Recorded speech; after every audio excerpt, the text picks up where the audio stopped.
कहते हैं कि ये पर्व जौन हमनी के मनावे नहीं जा, अभी 3 दिन से लगातार एगो कात्यायनी चैनल पर हमार एक छठ पर्व के विशेष कार्यक्रम चलत रहा।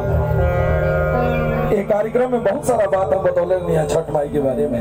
केहू पूछेला कि भैया आप लोग तो व्रत करते हो छठी माई का, अर्घ देते हो सूर्य देव को, मामला क्या है? कितना लोग ये बात की जाना था? तो एक बार हाथ उठा के बताइए।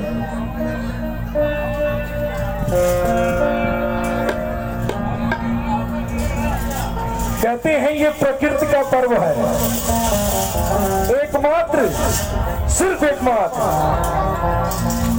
ये हमारा पर्व है जिसमें हम ढलते हुए सूर्य को भी नमन करते हैं और उगते हुए सूर्य को भी नमन करते हैं। आज के दुनिया में जो उगता सूर्य है उसी को सब नमस्कार करते हैं, ढलते हुए सूर्य की कोई पूजा नहीं करता, सिर्फ हम लोग करते हैं।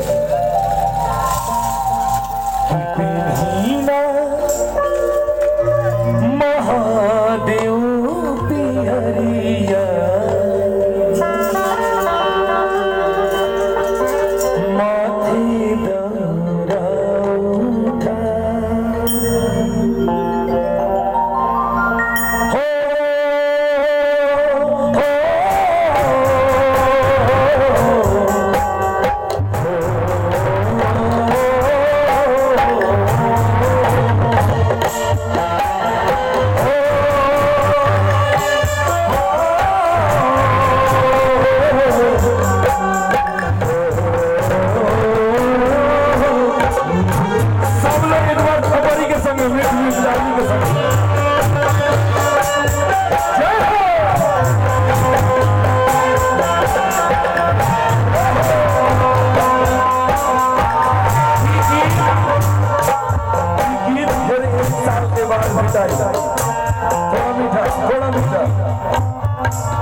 गीत पूरा 1 साल के बाद भेटाई का होता का,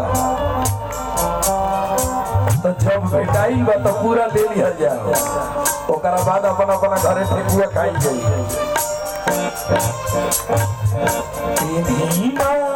महादेव पियरिया माथे दौरा उठा,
हाथ उठा के दोनों हाथ थपड़ी के बजावे के बोल छठी मैया की